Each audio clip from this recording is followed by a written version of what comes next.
आज कहानी इतिहास की उस घटना की जिसने पंजाब को जलाकर रख दिया। एक ऐसी घटना जिसने न केवल दिल्ली बल्कि संपूर्ण भारत को हिलाकर रख दिया। जी हां, हम बात करने जा रहे हैं ऑपरेशन ब्लू स्टार की।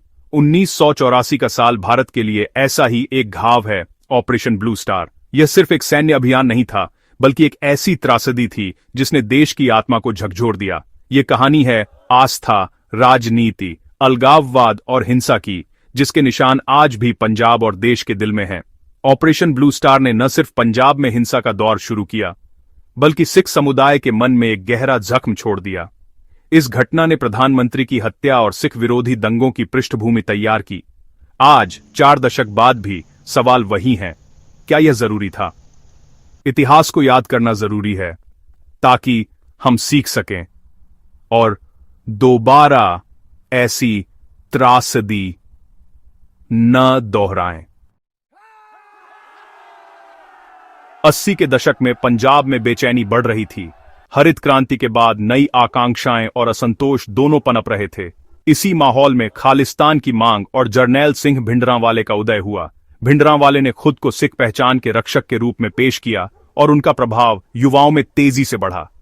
देखते ही देखते स्वर्ण मंदिर परिसर हथियारों और बंकरों से भर गया। सरकार के लिए यह एक असाधारण चुनौती थी, आस्था और कानून व्यवस्था के बीच संतुलन। महीनों की बातचीत नाकाम रही और हालात बेकाबू होते गए। आखिरकार सरकार ने सैन्य कार्रवाई का फैसला लिया, ऑपरेशन ब्लू स्टार। किसी को अंदाजा नहीं था कि इसकी कीमत कितनी भारी होगी। 1 जून 1984 ऑपरेशन ब्लू स्टार की शुरुआत। सेना ने स्वर्ण मंदिर को घेर लिया। अमृतसर में कर्फ्यू और संचार बंद। सेना ने तीर्थयात्रियों को बाहर आने और उग्रवादियों को आत्मसमर्पण करने को कहा, लेकिन हजारों लोग अंदर फंसे रह गए। 5 जून की रात ऑपरेशन मेटल शुरू हुआ।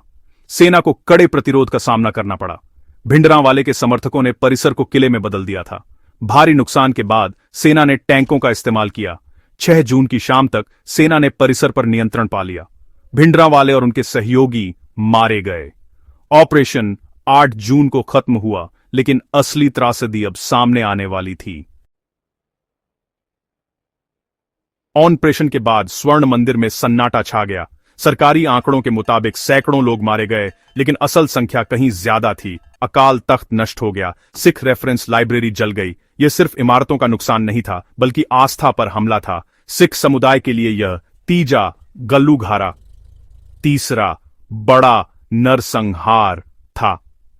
ऑपरेशन के बाद सिख और शुरू हुआ। सबसे बड़ा प्रतिशोध आया इंदिरा गांधी की हत्या के रूप में। उनके सिख अंगरक्षकों ने उन्हें गोली मार दी। इसके बाद दिल्ली और देश भर में सिख विरोधी दंगे भड़के। हजारों सिख मारे गए। 1984 भारत के इतिहास का सबसे काला साल बन गया।